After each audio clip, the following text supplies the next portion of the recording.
Hello बच्चों, देखिए last lecture में हमने अर्लेस कीटोन से कुछ ज़रा नई थोड़ी से अलग हटके मेथड्स ऑफ प्रिपरेशन स्टार्ट की थी और एक दो लेक्चर में बहुत ही इंपॉर्टेंट थोड़ी अलग हटके ही रिएक्शन रहेंगी अपनी चालू।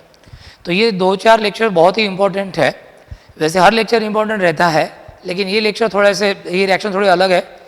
लेकिन अच्छी बात यह है कि हर रिएक्शन के लिए शॉर्टकट टेक्निक है। मतलब इन रिएक्शंस पर यदि नीट एग्जाम में, जेईई मेन एग्जाम में यदि क्वेश्चन आता है तो आपको डरने की कोई बात नहीं, विद इन अ सेकंड आप उसका आंसर निकाल सकते हो। ओके, तो लास्ट लेक्चर में हमारा क्या क्या हो गया था। लास्ट लेक्चर में देखो हमने एक स्टीफन्स रिडक्शन रिएक्शन देखी थी बच्चों, और इस स्टीफन्स रिएक्शन हो गई, वो वीडियो लेक्चर में आप देख सकते हैं, जिसमें हम SnCl2 एंड कॉन्सर्ट यूज करके अल्किल साइनाइड को RCN को RCHO में क्या करते रिड्यूस। फिर उसके बाद DIBAL H diisobutyl aluminium hydride and followed by acid hydrolysis. तो ये रिएक्शन यूज करके भी हम RCN को RCHO में कन्वर्ट कर सकते हैं। और ये जो डिबाल H followed by acid hydrolysis, ये जो रिएजेंट है, तो ये अल्किल साइनाइड के कार्बन चेन में यदि कार्बन कार्बन डबल बॉन्ड रहता है तो उसको रिड्यूस नहीं करता, ये सिर्फ साइनाइड ग्रुप को CHO ग्रुप में रिड्यूस करता है। ये भी हमने देखा बच्चों, तो वो हो गया। फिर हमने उसके आगे की जो रिएक्शन देखी वो देखी फ्रॉम GR। हमने देखा कि ग्रिग्नार्ड रिएजेंट को यदि मैं अल्किल साइनाइड के साथ रिएक्ट करता हूं और जो एडिशन प्रोडक्ट तैयार होता है उसका मैं हाइड्रोलिसिस करता हूं तो मुझे मिलता है फाइनली कीटोन। यदि मेरा GR R1MgX है और मेरा अल्किल साइनाइड R2CN ऐसा है तो मुझे कीटोन ऐसे मिलेगा R1 R2 बाइवैलेंट CO, अल्डेट तो मिलते ही नहीं। और यदि GR और अल्किल साइनाइड 1:1 मोलर रेशियो में लिए तो कीटोन मिलेगा, लेकिन GR एक्सेस में लिया तो क्या होगा, कीटोन तैयार होगा, लेकिन जो एक्सेस GR लिया है हमने वो GR बाकी बचेगा और बचा हुआ GR उस कीटोन के साथ रिएक्ट होगा और फाइनली आपको GR और कीटोन मिलके क्या देंगे, टर्शियरी अल्कोहल। तो बच्चों ये सभी रिएक्शन सिंपल है। सभी रिएक्शन की लगे तो पूरी रिएक्शन होने के बाद मैं लेक्चर में क्या करूँगा, एक आखिरी में एक समरी टाइप आपको बता दूंगा। तो वो आप समरी थोड़ा सा वीडियो लेक्चर पॉज करके यदि मन से देखते, ध्यान लगा के ध्यान से देखते हो तो बहुत ही आसान है। जो जितनी चीज़ हार्ड है ना उतनी अपन ने दिमाग लगा के उसको अपन सिंपल बना सकते हैं। शॉर्टकट टेक्निक यूज करके हम उसको सिंपल बना सकते हैं। आज हम ऐसी एक रिएक्शन देखने वाले हैं और वो है preparation of aldehydes from esters. Preparation of aldehydes from esters. तो स्टीफन रिएक्शन हो गई थी हमारी A, B हो गई थी वो डिबाल H वाली, C हो गई थी अपनी देखो वो अल्किल साइनाइड और GR वाली। अब ये D देखेंगे। अब ये जो D रिएक्शन है ये है preparation of aldehydes from esters. तो ये रिएक्शन इधर हम थोड़ा देख लेते हैं। आपको मालूम है बच्चों ईस्टर्स का जनरल फार्मूला क्या है रे, RCOOR डैश। क्या ईस्टर का general formula, RCOOR dash, where R may be either hydrogen atom और एनी अल्किल रेडिकल। R के जगह पे आप हाइड्रोजन एटम और एनी अल्किल रेडिकल रख सकते हैं और R डैश के जगह पे कोई भी अल्किल रेडिकल रखो आप, चलता है। अब इस ईस्टर का आप क्या कीजिए, number 1 DIBAL H diisobutyl aluminium hydride use करके रिडक्शन कीजिए और जो इंटरमीडिएट तैयार होता है उसका हाइड्रोलिसिस कीजिए, है ना। और ये टेम्परेचर रखिए -78 डिग्री सेल्सियस। टेम्परेचर कितना रखिए आप, -70 डिग्री सेल्सियस। अब देखो ये रिएक्शन आपको बैलेंस करने की जरूरत नहीं, क्योंकि हाइड्रोजन डोनर है और जिस रिएक्शन में हाइड्रोजन इन्वॉल्व होते हैं H नेगेटिव आयन, जनरली वो हाइड्रोजन रिएक्शन में लिखते भी नहीं। और ये हाइड्रोजन इन्वॉल्व होने वाली रिएक्शन जो है वो बैलेंस करने का भी प्रयास नहीं करते। चाहे बोर्ड बुक देख लो, NCERT बुक देख लो, we never try to balance these reactions which involve hydrogens in them. तो आपके लिए अच्छा है ना, आपको रिएक्शन बैलेंस करने का टेंशन नहीं, बस रिएक्टर लिखो, एरो पर वो कंडीशन लिखो, DeWalt followed by acid hydrolysis -70 degree Celsius लिखो, वो क्यों टेम्परेचर कम चाहिए वो भी अपन देखते हैं। और इससे सीधा सीधा क्या होता है, बस इतना आप ध्यान में रखो कि कार्बन ऑक्सीजन सिंगल बॉन्ड आपको ब्रेक करना है और इधर एक H लगेगा और इधर एक H, और आपको क्या मिलेगा बच्चों, आपको मिलेगा ये एल्डिहाइड और साथ में आपको ये मिलेगा R-OH। यानी ईस्टर का ये जो एसिल ग्रुप है RCO ग्रुप, ये फॉर्म करता है RCHO एल्डेड, और ये जो अल्कोक्सी ग्रुप है R-O ग्रुप, ये फॉर्म करता है अल्कोहल। इतना आसान है बच्चों। ये group for RCO will give RCHO, R-O will give R-OH। अब टेम्परेचर कम क्यों रखना, इसलिए कि यदि टेम्परेचर ज्यादा रहा तो ये रिड्यूसिंग एजेंट क्या करता है, एल्डेहाइड को फर्दर रिड्यूस करता है प्राइमरी अल्कोहल में। Remember, if temperature is more than -70 degree Celsius, what will happen, aldehyde is form, but at higher temperature aldehyde it will readily undergo further reduction and will give you primary alcohol.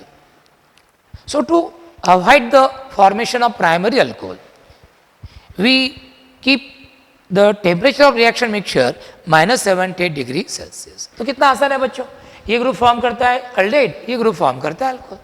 अब अलग अलग लेते हैं, जैसे R के जगह पे H लीजिए बच्चों, यहाँ पे लीजिए CH3, ये हो गया मिथिल फॉर्मेट, मिथिल मिथेनॉल इसका IBC नेम है, मिथिल फॉर्मेट। मिथिल फॉर्मेट क्या देंगे आपको बताओ फटाफट, फॉर्माल्डिहाइड और क्या दे रहा आपको वो methyl alcohol. Okay, ethyl formate लो बच्चों आप, इथिल फॉर्मेट क्या देंगे आपको, इथिल अल्कोहल और फॉर्माल्डिहाइड। कितना आसान है, देखो आप ही देखो। इथिल एसिडेट क्या देंगे रे आप, इथिल एसिड नाम ही बताएंगे, इथिल एसिडेट, इथिल ग्रुप देता है इथिल अल्कोहल, एसिडेट मतलब क्या मिलेगा एसिटाल्डेट। मिथिल एसिडेट क्या देंगे आपको, मिथिल एसिडेट, मिथिल एसिड देगा आपको मिथिल अल्कोहल एंड एसिटाल्डिहाइड, क्या देंगे आपको वो methyl alcohol and acetaldehyde. So remember, esters on reduction with DeWalt and followed by hydrolysis with water at -70 degrees Celsius. The RCO group, acyl group of ester forms RCHO, that is aldehyde, and the alkoxy group, R-O group, will form R-OH. Temperature should be -70 degrees Celsius to avoid the further reduction of aldehyde into primary alcohol. Okay? तो ये हो गई थी बच्चों हमारी D reaction, ये बच्चों हमारी क्या हो गई थी, हमारी ये डी रिएक्शन। तो ये ध्यान में रखना, ये कंडीशन, ठीक है। अब समझ लो नीट एग्जाम में आपको ऐसा क्वेश्चन आ गया कि भाई ये कंपाउंड है CH3 CH2 by 10 C double bond O C2H5। अब ये ईस्टर है, अब ये इथिल ग्रुप है, तो ये इथिल है, इसमें कितने कार्बन है देखो, एक और ये 10 11 और एक 12, ये 12 कार्बन वाला ईस्टर है ये।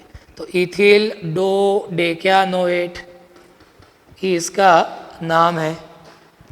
अब यदि आपको जेई मेन में नीट एग्जाम में ऐसे आया कि DeWalt फिर number 2 H2O and -70 degree Celsius and A is equal to question mark, तो कितना आसान है रे, मन ही मन है ना, मन ही मन हमने मुस्कुराना चाहिए बच्चों, आनंदित होना चाहिए, क्योंकि इसका शॉर्टर टेक्निक है। फटाफट यहाँ पे लगा दो H, यहाँ पे लगा दो H, तो आपको क्या मिलेगा, आपको मिलेगा देखो ये 12 कार्बन वाला एल्डेहाइड मिलेगा, डो डेक्यानल नाम है बच्चों इसका, और ये ग्रुप जो है C2H5O it will form ethyl alcohol. तो कितना आसान है, RCO group will form RCHO and R-O group will form R-OH, so simple. तो मुझे लगता है कि आप डरेंगे नहीं अब ये रिएक्शन पर क्वेश्चन आएगा तो। वैसे तो एक भी रिएक्शन के लिए डरने का काम ही नहीं, यदि हम हर रिएक्शन 1 लगा के करते हैं, है ना, टीचर ने बताई हुई बातें बराबर फॉलो करते हैं, घर पे रिवीजन करते हैं, एंड सबसे इम्पोर्टेंट MCQs की जो किताबें मैंने बताई स्टैंडर्ड, वो आप सॉल्व करते हो तो हो गया काम। अब नहीं तो क्या, मैं पढ़ा रहा हूँ, आप सुन रहे हो अच्छे से, एक सिनेमा देखते हुए वैसे देख रहे हैं, तो उतना नहीं चलेगा बच्चों। ये देखने के बाद जैसे आपका इथस हो गया है, no try to solve MCQs on that topic. अल्डेस्कीटोस हो जाने दो, वो पढ़ो, फिर कार्बोक्सिलिक एसिड तो बाद में है, तो फिर अल्डेस्कीटोन्स के सॉल्व करो। जब कार्बोक्सिलिक एसिड होगा उसको उसके सॉल्व करो। अब बच्चों ये जो एक रिएक्शन है अब मैं जो ले रहा हूँ, ये हालांकि ना बोर्ड बुक में दी हुई है ना NCERT बुक में दी हुई है, फिर भी मैं ले रहा हूँ। जैसे मैंने बोला ना, ज़्यादा का जो ज्ञान है वो कभी वेस्ट नहीं जाता है ना। कभी कभार किसी एग्जाम में आ गया, किसी MCQ बुक में देखा तो आपको फायदे में ही रहेगा, बराबर है कि नहीं। तो आप सुन तो लो, बाकी करना है नहीं करना वो आप डिसाइड करो, लेकिन मुझे लगता है कि ये आपको मालूम चाहिए। और इसका भी शॉर्टकट टेक्निक है। सबसे पहले बच्चों देखते हैं कि फॉर्मिक ईस्टर किसको बोलते हैं। सबसे पहले देखते हैं कि फॉर्मिक ईस्टर किसको बोलते हैं। अब आप मुझे बताओ ये कौन है रे, फॉर्मिक एसिड। अब समझ लो मैं फॉर्मिक एसिड का CO ग्रुप का H मैं किसी अल्किल ग्रुप से रिप्लेस करता हूं, तो ये जो ईस्टर बना जो फॉर्मिक एसिड का अल्किल डेरिवेटिव है, ये जो ईस्टर बना जो फॉर्मिक एसिड का अल्किल डेरिवेटिव अरिल डेरिवेटिव है, this ester which is derived from formic acid, it is called as formic ester. Such esters in general are called as formic ester. इनका formula ये होता है SCOOR where R may be any alkyl group or aryl group. अब रखिए, देखो इसका नाम क्या है रे, SOCH3 Mithil format, IBC name है मिथिल मिथानोएट। ये कौन है, इथिल फॉर्मेट, IBC नेम है इथिल मिथानोएट।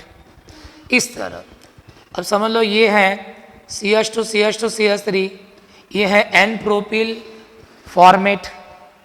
अब आपने एक बात नोटिस की बच्चों, हर फॉर्मिक ईस्टर के कॉमन नेम में एंड में क्या आ रहा, फॉर्मेट आ रहा, मिथिल फॉर्मेट, इथिल फॉर्मेट, ये N प्रोपिल फॉर्मेट। तो जिस ईस्टर के कॉमन नेम में आखिरी में फॉर्मेट ये शब्द आता है, जिसका फॉर्मूला SCOR ऐसा होता है, वो होता है फॉर्मिक ईस्टर बच्चों। It is derived from formic acid. लेकिन अब हम और लेते हैं, अब ले लो, अब हम फॉर्मिक एसिड छोड़ के दूसरे कार्बोक्सिलिक एसिड लेंगे। जैसे भी ये देखो, ये मैंने लिया एसिडिक एसिड, यानी अब हमने क्या किया, we take carboxylic acid other than formic acid. अब इसका CO ग्रुप का H हमने समझ लो किसी अल्किल एरिल ग्रुप से क्या किया, रिप्लेस किया, लेट इट बी R'। अब ये फॉर्मिक ईस्टर तो है ही नहीं, because it is not derived from formic Easter. इसको एसिडिक एसिड से डिराइव किया तो एसिडिक ईस्टर बोल सकते हैं, प्रोपेनिक एसिड से डिराइव किया तो प्रोपेनिक ईस्टर बोल सकते हैं। इन जनरल फॉर्मिक ईस्टर यदि नहीं तो बाकी ईस्टर्स को जो बाकी कार्बोक्सिलिक एसिड से डिराइव किए उनको हम क्या बोलते हैं, Easter other than formic Easter. क्या बोलते हैं उनको, Easter other than formic Easter. उनको हम क्या बोलते हैं, Easter other than formic Easter. अब देखो यहां पे मैंने CH3 रखा, एक कौन हो गया, मिथिल एसीटेट। C2H5 रखा बच्चों, ये हो गया इथिल एसीटेट। आप यहां पे ये भी रख सकते हो CH3 CH2, ये हो गया इथिल प्रोपियोनेट। मतलब फॉर्मेट ये शब्द नहीं आएगा एंड में, बाकी कोई आने दो, एसिड आने दो, प्रोपेन आने दो, एंड ब्यूटेट आने दो। फॉर्मेट यदि नहीं आता है इस तरह के कॉमन नेम में आखिरी में, बाकी दूसरे कोई आ रहा है, एसिड आ रहा, प्रोपेन आ रहा, तो वो होता है Easter other than formic Easter. क्या होता है, Easter other than formic Easter. आप बोलेंगे सर ये हमें क्यों बता रहे ईस्टर के दो प्रकार, formic Easter and Easter other than formic Easter, क्यों बता रहे हैं? इसलिए बता रहे हैं कि हमारे ग्रीनहार्ड रिएक्शन फॉर्मिक ईस्टर के साथ रिएक्ट होकर देते हैं aldehyde, and Easter other than formic Easter के साथ देते हैं वो कीटोन्स। तो इसलिए बच्चों ये क्लासिफिकेशन मैंने बताया।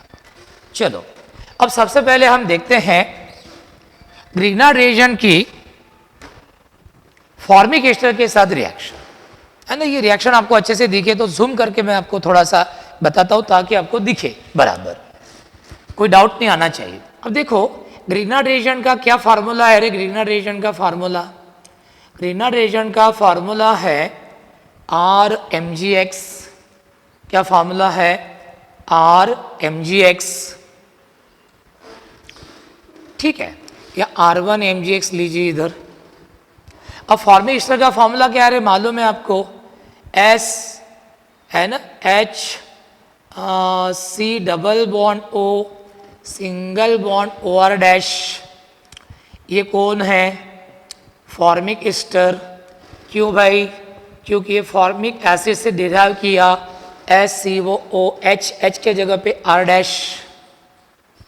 अब ये ग्रिग्नार्ड रिएजेंट इसके साथ रिएक्ट होगा, pi bond break minus plus, ये बॉन्ड भी ब्रेक। शर्प ये इलेक्ट्रो पॉजिटिव है, अल्किल ग्रुप का कार्बन इलेक्ट्रोनेगेटिव है, शर्प पर इधर माइनस प्लस। पहले न्यूक्लियोफाइल बच्चों ऐड होगा ईस्टर के कार्बन कार्बन पर। तो बेसिकली कौन सी रिएक्शन है रे? ये न्यूक्लियोफिलिक एडिशन रिएक्शन। कौन सी है रिएक्शन?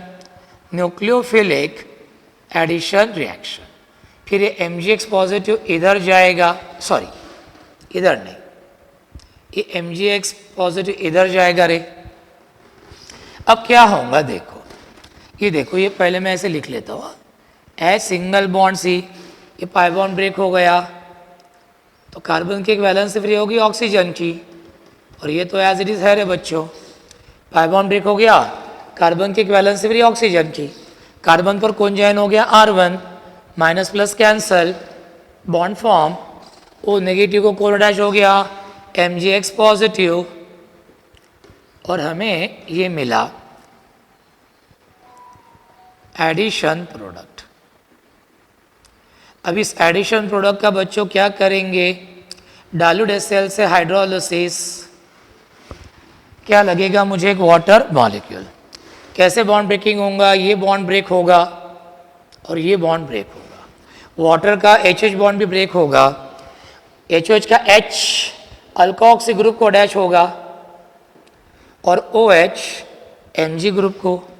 तो क्या मिला मुझे? देखो ये side product R dash OH, ये क्या मिला मुझे? MgX OH। और देखो कार्बन का बॉन्ड ब्रेक हो गया, ऑक्सीजन का बॉन्ड ब्रेक हो गया, दोनों की एक एक वैलेंसी फ्री हो गई, तो यहाँ पे क्या आएगा? Double bond. तो मुझे क्या मिलेगा? R1CH, ये डबल बॉन्ड हो, इधर मैं लिखूंगा लेकिन इधर थोड़ा अच्छा नहीं दिखता, मैं सामने लिखता हूँ। तो ये बच्चों मुझे मिला एल्डिहाइड। ये मुझे क्या मिला? एल्डिहाइड। तो बच्चों आप इसको कैसे ध्यान में रखेंगे कि Grignard reagent on reacting with formic ester in presence of dry ether followed by the acid hydrolysis of addition product formed with a dilute HCl finally gives aldehyde, finally gives aldehyde। अब formic ester आपको बच्चों पहचानते आता है, formic ester यानी वो ester जिसका formula क्या होता है? SCOR डैश, इस फॉर्मेट में SCOR डैश। तो जैसे आपको ग्रिग्नार्ड रिएजेंट फॉर्मिक एस्टर के साथ रिएक्ट होते दिखाई दे रहा, समझ लो आपको क्या मिलने वाला है? एल्डिहाइड मिलने वाला है बच्चों। क्या मिलने वाला है? एल्डिहाइड मिलने वाला है। कैसे एल्डिहाइड मिलेगा? तो ग्रिग्नार्ड रिएजेंट में जो अल्किल ग्रुप है R1 जो भी होगा, CH3 जो भी होगा, हाइड्रोजन तो रह नहीं सकता, CH3CH जो भी होगा, बस उस ग्रिग्नार्ड रिएजेंट को क्या अटैच कर डालो रे? CHO group. क्या अटैच कर डालो? CHO ग्रुप। तो कितना आसान है। Grignard reagents on reacting with formic ester in presence of dry ether and followed by the acid hydrolysis of addition product formed with dilute HCl, they finally give aldehydes. कसा? If our GR is R1 MgX, ध्यान से सुनो, if our GR is R1 MgX, our aldehyde will be R1 CHO। यानी GR में जो alkyl group है जो भी है उसको आप CHO ग्रुप क्या कर डालो? अटैच। कितना आसान है। अब इसके ऊपर क्वेश्चंस कैसे आते हैं मैं आपको बताता हूँ। ये समझ में तो आ गया, थोड़ा सा ध्यान से देख लो इसको एक बार, मन लगा के 1-2 सेकंड के लिए मैं रखता हूँ और फिर इसके ऊपर नीट में कैसे क्वेश्चन आते हैं वो मैं बताता हूँ, कैसे क्वेश्चन डिजाइन होते हैं वो मैं बताता हूँ। ठीक है, तो बच्चों आपने टेक्निक क्या ध्यान में रखा? यदि मैं GR को ग्रिग्नार्ड रिएजेंट को फॉर्मिक एस्टर के साथ रिएक्ट करता हूं तो मुझे मिलेगा अल्डिहाइड। और अल्डिहाइड कैसे मिलेगा? GR में जो अल्किल ग्रुप है बच्चों, बस उसको CH4 वर अटॅच कर डालो, खत्म का। आता आपल्याला समजा असं म्हटलं, उसने बोला कि भाई ये CH3 MgI है, इसको आपने नंबर 1 HCOO के साथ रिएक्ट किया in presence of dry ether, ऐसा लिखा। और जो एडिशन प्रोडक्ट तैयार हो गया उसका आपने क्या किया? Acid hydrolysis. H positive H2 लिखो या क्या लिखो? H3O positive. और उसने बोला कि यहाँ पे आपको क्या मिलेगा?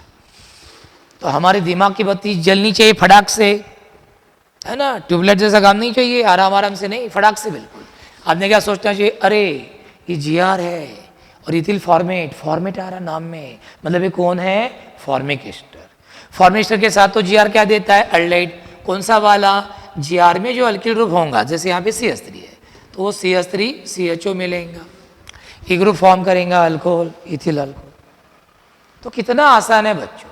अब समझ लो मैंने यहाँ पे लिया इथिल मैग्नीशियम आयोडाइड, इसको इथिल फॉर्मेट के साथ रिएक्ट किया तो मुझे कौन मिलेगा? यहाँ पे मुझे मिलेगा प्रोपियोन एल्डिहाइड।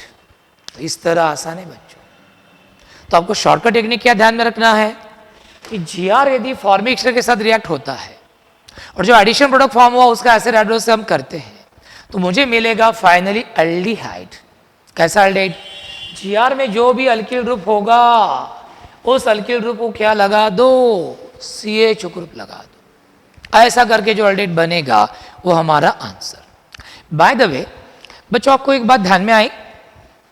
मैं आपको एक सवाल पूछता हूं, can we prepare formaldehyde by using this method? ध्यान से सुनो, can we prepare formaldehyde by using this method? क्या है आपका answer? Answer should be no. क्यों नो? क्यों? फॉर्माल्डिहाइड के लिए यहां पे क्या आना चाहिए रे? यहां पे आना चाहिए H, तो यहां पे भी क्या होना चाहिए? H। लेकिन मुझे बताओ इस प्रकार का ग्रिग्नार्ड रिएजेंट पॉसिबल है क्या? HMgI इस प्रकार का ग्रिग्नार्ड रिएजेंट पॉसिबल है क्या? नहीं, कभी नहीं। इसीलिए इस रिएक्शन से एल्डिहाइड्स में हम फॉर्माल्डिहाइड तैयार नहीं कर सकते। हाँ, फॉर्माल्डिहाइड से जो हायर एल्डिहाइड है, acetaldehyde, propanaldehyde, those aldehydes can be prepared, but formaldehyde can not be prepared by this method. तो ये हो गया बच्चों, आ गया ध्यान में? तो इस तरह से ये हो गया इसके बारे में। चलो अब एक दूसरा टेक्निक दूसरी रिएक्शन में बताते हैं। समझ लो ये हमारा ग्रिग्नार्ड रिएजेंट है बच्चों और इसको हम रिएक्ट कर रहे हैं Easter other than formic Easter, यानी R2C double bond O single bond OR3। बच्चों in presence of dry ether क्या हो रही? रिएक्शन है ना। In presence of dry ether क्या हो रही? रिएक्शन। तो पाई बॉन्ड ब्रेक होगा माइनस प्लस, ये बॉन्ड ब्रेक होगा माइनस प्लस, ये इधर हो गई न्यूक्लियोफिलिक एडिशन रिएक्शन। ये देखो ये R2 मैंने लिखा, ये C लिखा, ये O लिखा। पाई बॉन्ड ब्रेक हो गई, वैलेंस ब्रेक इधर क्या लिखा? OR3। ये R1 इस कार्बन को ज्वाइन हो गया, न्यूक्लियोफिलिक एडिशन रिएक्शन। MgXO को ज्वाइन हुआ रे और ये मुझे मिला एडिशन प्रोडक्ट। अब इसका क्या करेंगे? डाइल्यूट HCl से हाइड्रोलिसिस।